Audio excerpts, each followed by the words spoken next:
let's say the first day of the holiday of Sukkot, of Shavuot, of Pesach, you have a mitzvah to bring a korban, chagiga, a offering in honor of the festival. And if a person did not bring that korban, right, on that particular day, so what do we say? We say you make it up. You have, let's say on Pesach, you have 6 days to make it up. If you didn't bring it, let's say the first day of Pesach, you have 6 more days to bring it you have the remaining day of Pesach to make up the korban. If you didn't bring the korban on the first day of Sukkot, you have the next 7 days, including Shmini Atzeret, to make up the korban. Shavuot also, if you didn't bring the korban on the first day on Shavuot, you have 6 days to make up the korban. So the same way you have the ability to make up the korban, if you didn't bring the korban, so too, if you did not eat the meal on the first night of Sukkot, but Eliezer compares the idea of eating in a sukkah to the idea of making up by a korban. So therefore, the same way you make up by a korban, you have a certain amount of time to make up the korban. So too, he holds if you didn't eat the meal in the sukkah the first night, you have to make up you have to make it up. Or Rabbi Eliezer, but it's not the halacha like you said in the statement. It's not the halacha. So if we look at the Gemara, the last thing we were saying in the Gemara is we were on 727a2.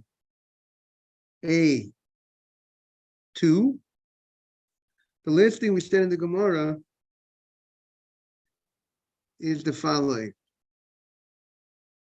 We said, Amar Rabbi Yochanan, Rabbi Shimon ben Yotzadak, it's on 27a2. Nema kan chamisha asa b'chag HaSukkos. B'chag HaSukkos, it's the famous Gezerah Shaveh. The Torah says on the 15th day of the first month of the year, which is Nisan, I want you to eat matzah. I want you to eat matzah. At the night, eat matzah. Torah tells us the 15th day of the 7th month, I want you to have the holiday of Sukkot. The Torah talks about the Torah says the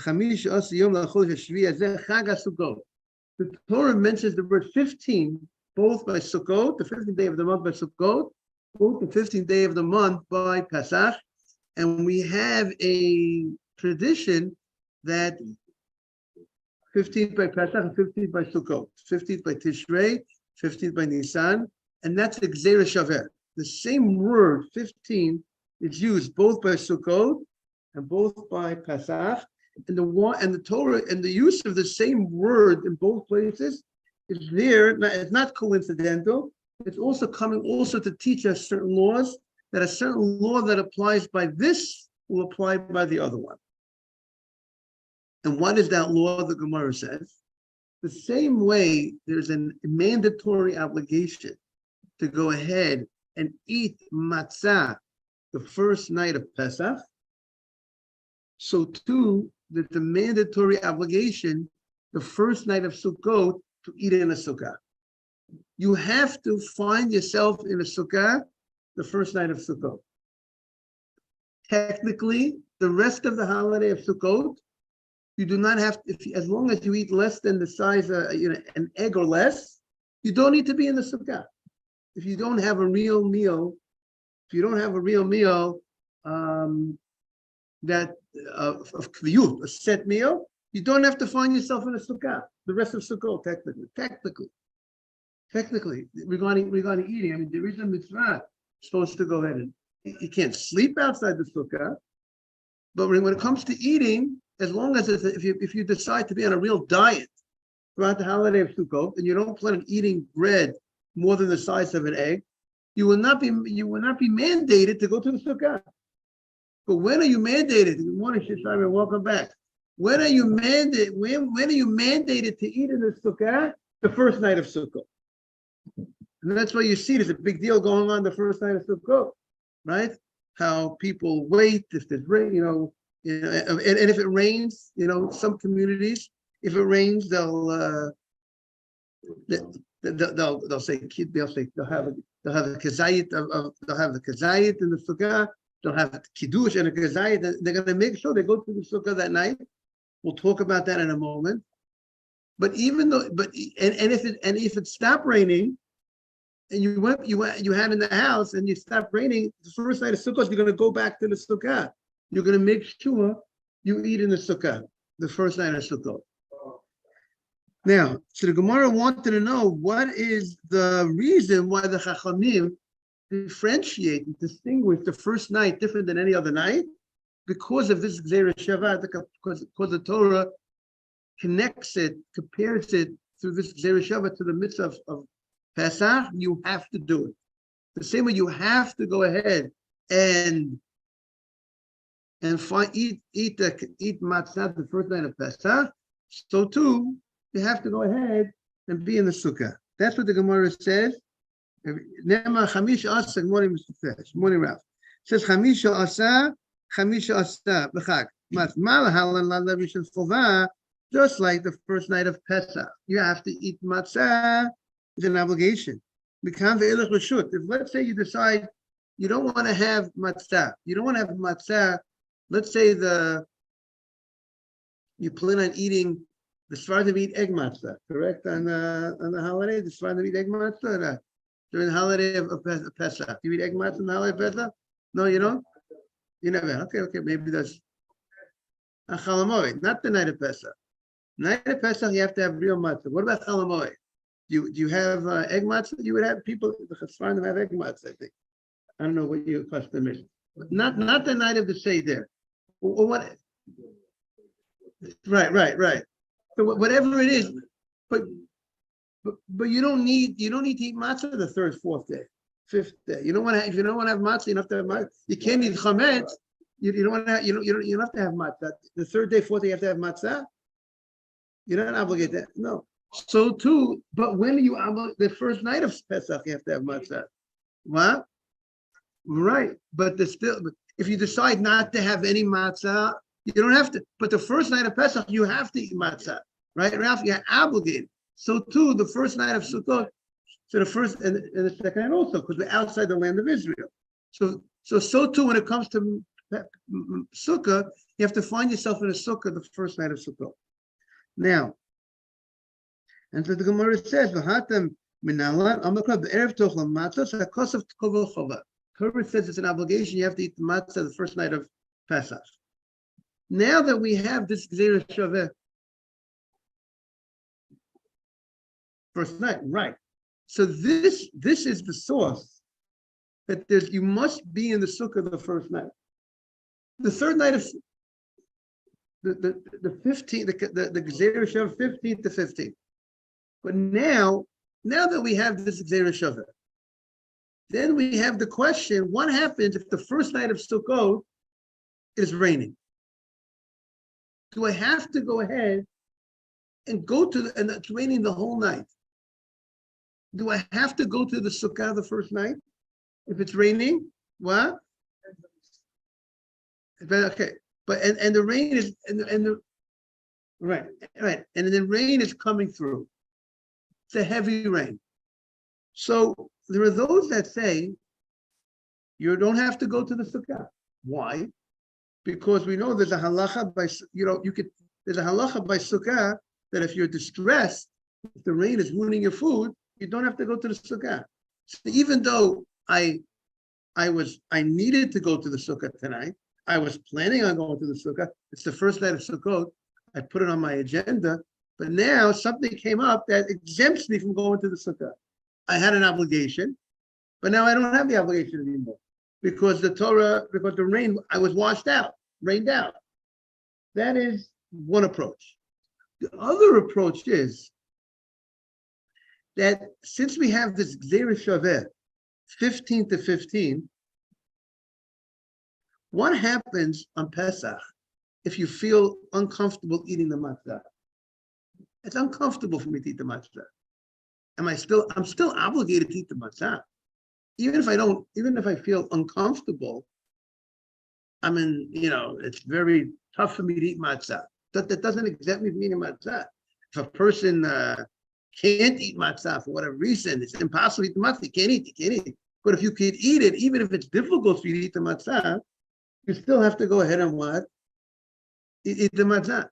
So the same by what that's why some hold the first night of Sukkot, even though it is uncomfortable, the rain is coming down, but since the source of the obligation of the first night of Sukkot comes from this Gzeira Shaveh from Pesach to Sukkot, so some extend it all the way. That just like by Pesach, even if you're in distress, you're uncomfortable eating the matzah, you still have the mitzvah still applies. So too, when it comes to Sukkah, even if you're uncomfortable because of the rain, you still have to go ahead and eat in the Sukkah. That is that opinion. The other opinion says no, we don't extend it that far. We just say you have to go ahead and eat in the Sukkah. But if you can't eat in the Sukkah because it's raining, you're exempt. Those are the two approaches. Do we take the Gzeira Shaveh all the way? Does it also apply to the law, even if you're in distress, called mitzta'er, you're still obligated to go to the Sukkah? Or the Gzeira Shaveh only tells us that I have to have an obligation to go to the Sukkah, but if I can't do it because it's raining, I don't have to do it. That is the issue I wanted to make, because I think we just had the issue this past year with the rain. Okay.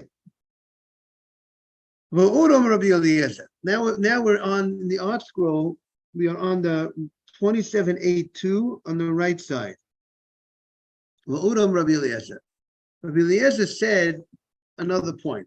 So we first have Rabbi Eliezer going on record to state that Adam, you sent to the group to remind you. Thank you very much. We had Rabbi Eliezer state that a person has to eat 14 meals in a sukkah. His opinion was, and we're going to see he's going to change his mind. And by the way, sometimes we have to see, if it's a matter of being honest, sometimes you're allowed to change your mind. You don't have to stick to what you felt. If you realize you feel, change your mind, you can change your mind. So the rabbi is going to change his mind. 7 days or 2 meals a day. He said you have an obligation to have 14 meals in the sukkah. That was his first approach. And then he said a second law.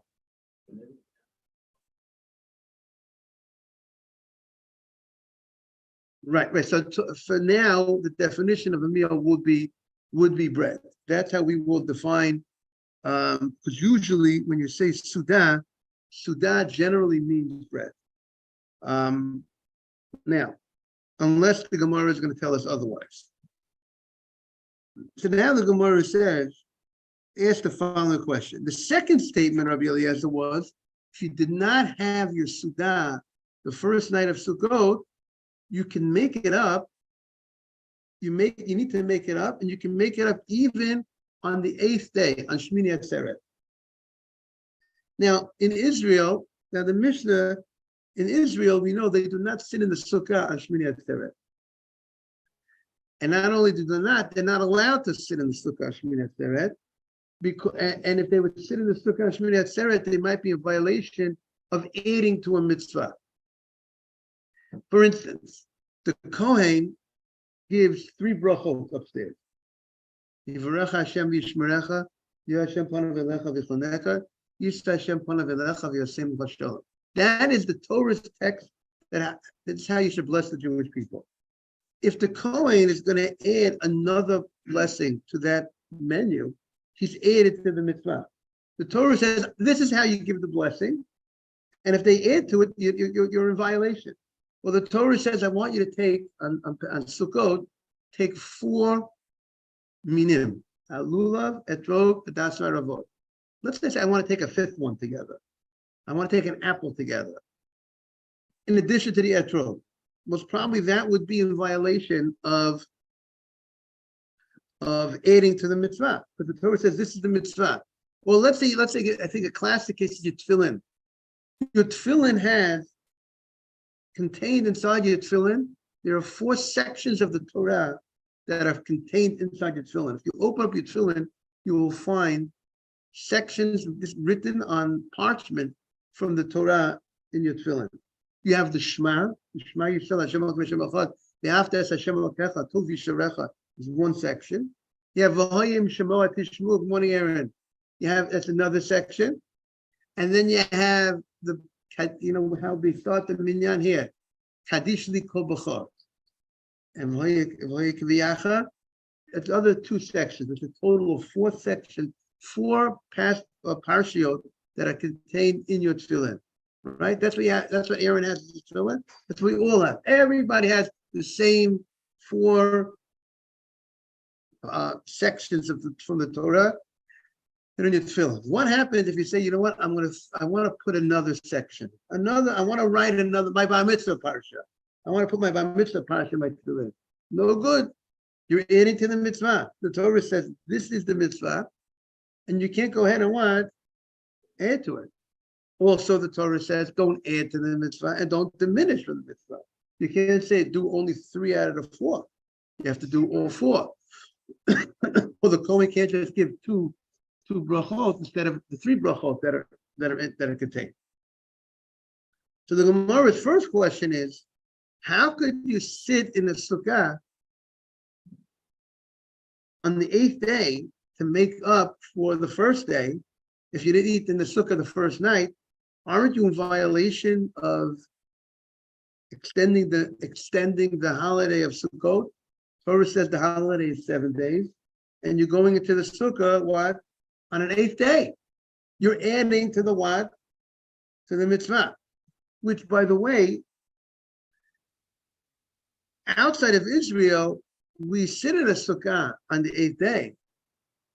We don't say the bracha leishev sukkah, but we sit in the sukkah. And the reason is because outside of Israel, we have 2 days of Yom Tov. So really, for outside of Israel, in a certain sense, it's not day 8 of Sukkot. I mean, we know the calendar, but because there was a time period that they did not know the calendar, they weren't sure if day 8 is day 7 of Sukkot or is it day 8. So they would have, that's why they didn't know when they sanctified the month. Did the month have 29 days, 30 days? Let's say we started the holiday Friday night this past year. The Friday night was the first night of the holiday. There was a time period that they didn't know if Friday night is the first night or is Saturday night the first night. So because of that, we have 2 days of Yom Tov, and therefore that's why we also sit in the Sukkah, because there was a time period that at the 8th day was they didn't know if it was the 8th or was the 7th. But getting back to the Gemara's question is, how could you go ahead and sit in the Sukkah on day 8 to make up for the meal of day 1? Day 8 is not the holiday of Sukkah, it's after the holiday of Sukkot. How could you do that? And you might be in violation of extending a mitzvah in length and adding to the mitzvah. That is the Gemara's question. Now let's start the Gemara. And by the way, there are different customs, by the way, on Shmini Atzeret, in the Hasidic community. The Hasidic community, some of them just make kiddush and on Shmini Atzeret, the kiddush, and maybe have some cake, maybe kiddush and challah. Maybe I don't know what their customs are, but some of them don't eat a full meal in the sukkah on Shmini Atzeret. I don't know if you're familiar with such things. There's some people that have, and their reason for that, and the Aruch HaShulchan explains, the reason why they might not spend that time in the sukkah like everybody else is they're concerned that they're adding to the mitzvah. But it's the 8th day, and really it's not Sukkot. It's really Shmini Atzeret. So therefore they do things that maybe a person might do on a regular day, so it doesn't look like you're doing it because of the mitzvah of Sukkah. Maybe you go into a hut and eat and have a little bite. So therefore, they're concerned not to violate anything in the mitzvah. So therefore, they might not spend as much time in the sukkah on Shmini Atzeret as other people. Even though the Gemara states we sit in the sukkah on Shmini Atzeret, we just don't say the bracha leishav sukkah, but that's their concern. Now back to our Gemara. So the Gemara says, "V'odam Rabbi Eliezer." You have it on 27:8-2 on the right. V'ha'amar Rabbi Eliezer arba esrei sudot chayev adam la'achol b'sukkah achad b'layla v'achad b'yom v'achad b'layla. Rabbi Eliezer says that you have an obligation to eat in the sukkah 14 meals. So how is the meal that's eaten on Shmini Atzeret, meaning you said you have an obligation to eat a meal in a sukkah, you have 14 meals you have to eat in a sukkah. So how could the meal that's eaten on Shmini Atzeret, not in a sukkah, how could it be considered a makeup for the meal that you need to eat in the sukkah? Meaning to say, you need to eat in the sukkah, let's say you have to eat in the sukkah the meals. You miss the meal, you make it up after sukkah, not in the sukkah. How is that a makeup? If you go ahead and you miss the meal in sukkah and you make it up on sukkah, I can understand. You had an obligation to eat in the sukkah and you missed the obligation in sukkah. So I'll make up that obligation. I'll have another meal, an extra meal in the sukkah. But how could I make up an obligation to eat a meal in the sukkah on the 8th day, which is not sukkah? How can I fulfill the obligation? What did I miss? I missed eating in the sukkah. How am I making up? By eating outside the sukkah on the 8th day? How does that work? Meaning you want to tell me make it up on day 2, day 3 in the sukkah. But how could you allow me to make it up on day 8? That is the Gemara's question. Aaron, is that clear? That is the Gemara's question. So the Gemara says, Amar Rav Bira, Amar Rav Ami. Right, he's missing the sukkah on the deal. Amar Rav Bira, Amar Rav Ami. You know, it's true. A korban, you can make up a korban. You can make up an offering. Let's say on Sukkot, if you didn't bring the offering, the korban, the chagigah, the first day of Sukkot morning, you could go in and bring it on the last, even on Shmini Atzeret, the 8th day. But the korban has nothing to do. It's not about sukkah, eating the meat or whatever it is. But here we're talking about eating in the sukkah. So Amar Rav Bira, Amar Rav Ami, Chazabo Rabbi Eliezer. Rabbi Eliezer changed his mind. He says that the only obligation for you to have a meal of bread that and therefore that would obligate you to go to the sukkah is only the first night of Sukkot. The rest of Sukkot, if you want, you don't have to have bread. You don't have to have bread. And let's say, and even on the day, what do you mean, Rabbi? Don't we need to have bread on the morning of the first day of Sukkot? We have a meal. But you technically could have a kazayit, an olive size, to fulfill your obligation of a meal, and you don't need to technically be in the sukkah for an olive size of bread. Only when you have more than the size of an egg, which is double 2 olives, a little more than 2 olives. So that's what the Gemara says. So now that he agrees that you only have to have the first meal in the sukkah, but he says, even though you have to have the first meal in the sukkah, but he still holds that there is a makeup for the first meal of sukkah. You can still make it up on the 8th day, just like you can make up a korban offering. You make it up on the 8th day. So too, you can make up the meal in the sukkah on the 8th day. But the question is, how does the answer the question? The question was, how if you need to eat at the end of the day, he's at least saying you must eat the first night in the sukkah, right? You have the same way you have to have matzah the first night of Pesach. You have to go ahead and eat the first night of Sukkot in the sukkah. That's your obligation. Whether if it rains, you still need to be in the sukkah. You don't. That's a different question. If the weather is clear, you have to eat. You must go to the sukkah and eat your meal. So how does it help? How could you make up that meal by having Shmini Atzeret? How does Shmini Atzeret, the 8th day of Sukkot, how does that make up for your? How does it make up for your meal that you missed the first night of Sukkot in the sukkah, and you're eating Shmini Atzeret outside the sukkah? How does that make up for the first meal? So how does that answer the question?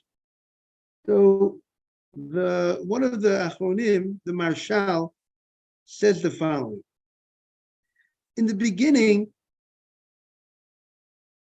the Gemara understood Rabbi Eliezer was saying that you have to live in, why did he obligate 14 meals in the beginning, in the sukkah? Because he says you have to live in the sukkah the same way you live in your house. Every day you have 2 meals in your house, 2 bread meals. So too you have to go ahead and have 2 bread meals every day in the sukkah. But then at the end, when he retracted, and he says, that's not the source of eating, you don't have to eat 14 meals. So what obligates you to eat in the sukkah the first night?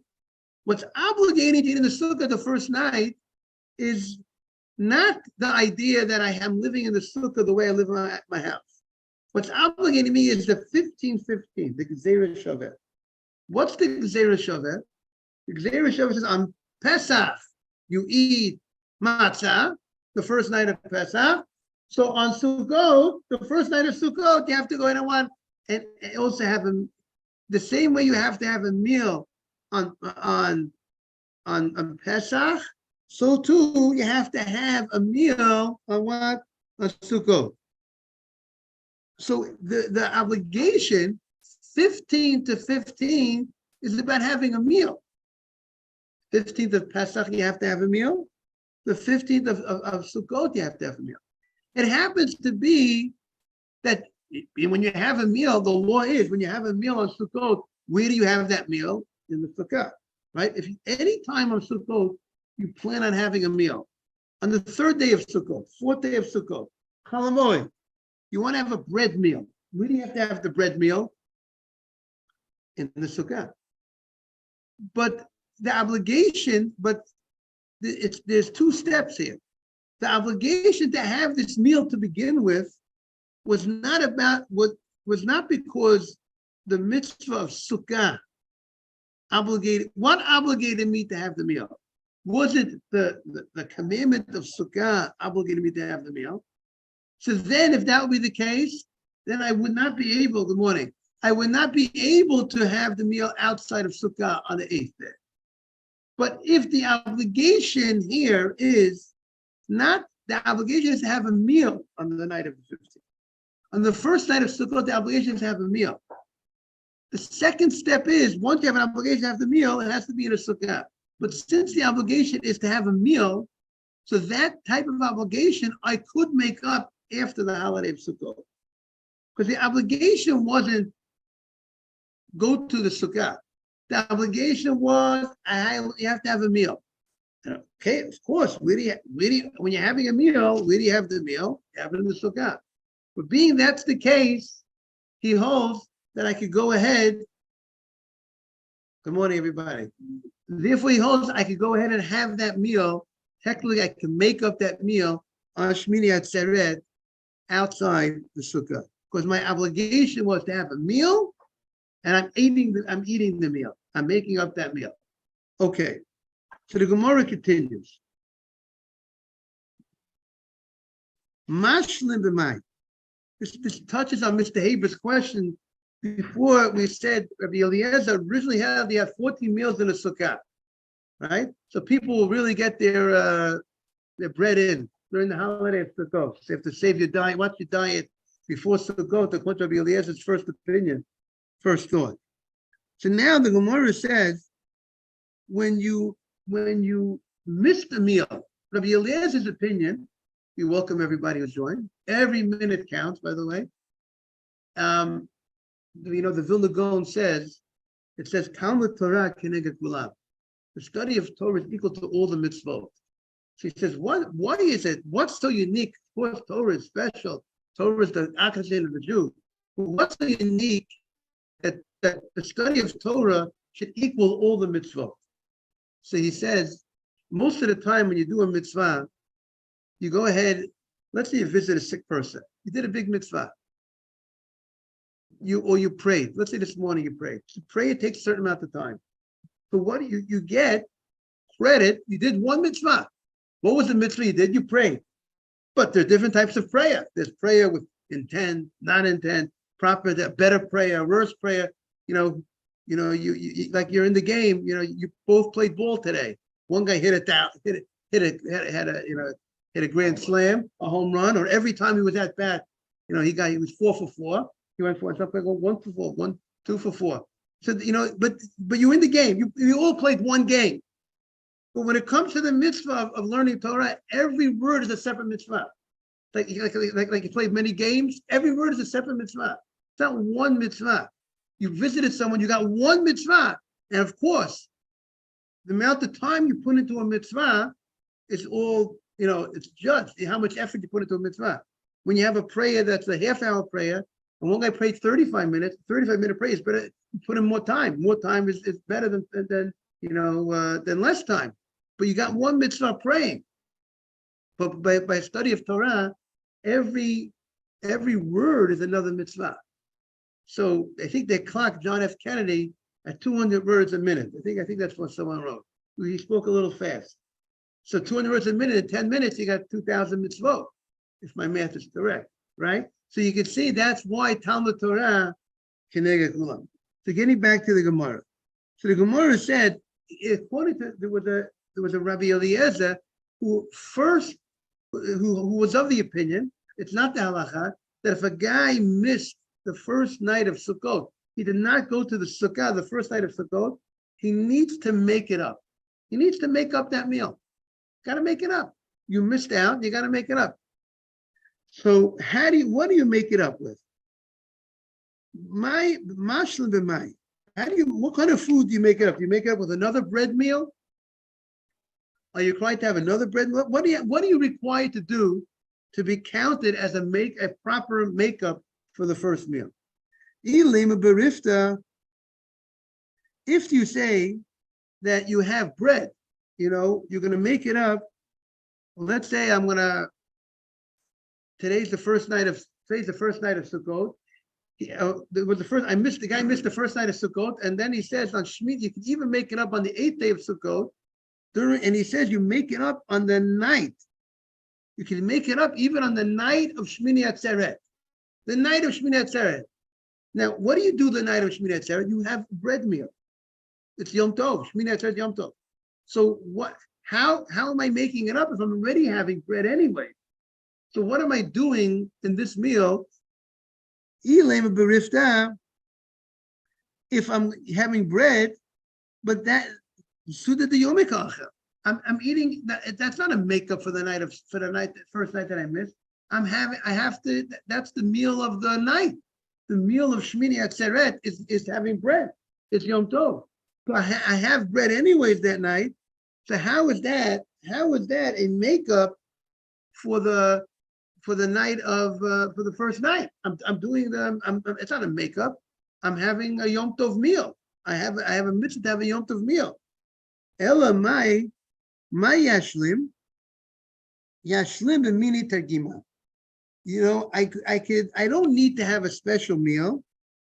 Rather, I have my Shmini Atzeret meal, and then after I have my Shmini Atzeret meal, I'll bring out certain delicacies that I generally don't have. I'll bring some fruits, some cakes, and therefore that will serve as a makeup, even though it's not bread. It doesn't need to be bread to be a makeup. That will serve as the makeup. This is the opinion of the Gemara's, the answer of the Gemara, and the Gemara brings a Braita. Tanya Nami Hachi, we learned in a Braita like this.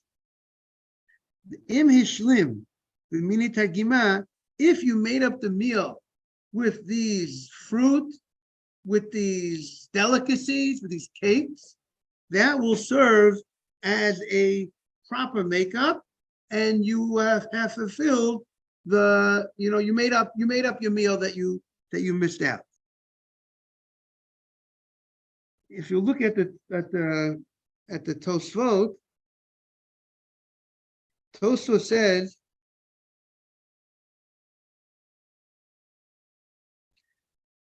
he's not happy with this idea to make it up with fruit, because fruit doesn't require a sukkah, right? So maybe he's not going to be so satisfied with making it up with fruit. This is your dessert. You have dessert. You have dinner. You have dessert. Can you say that this dessert in your mind that you're doing it for? But if you regularly have it, that's not called makeup. Makeup for something would be something that generally you don't have it, because if you generally have it, Simon, that's your normal Shmini Atzeret meal.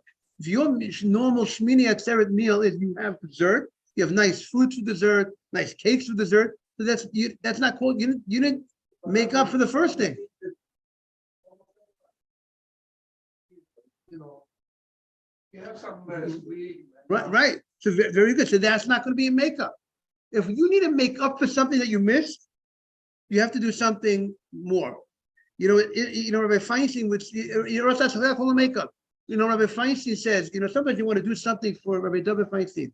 You want to go ahead and bring a merit for somebody, right? Somebody passed away, or Israel, right? The situation in Israel now. You want to do something.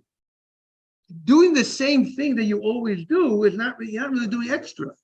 You gotta do something extra, do something more than you usually do. That's really when you get the big bang for the buck. Honor of the exact, that would work exactly. But if you're just doing the same thing, you want to call it, you want to say in honor of this. You always give this amount, you always do this, and I'm doing it in honor of Eretz Yisrael. But you would give it anyway. You would do this anyway. So what are you doing more? We have to ask ourselves, are we doing more than we usually do? That's the job that we have today. Let's do more. I want to wish everyone a beautiful day, everybody. Morning.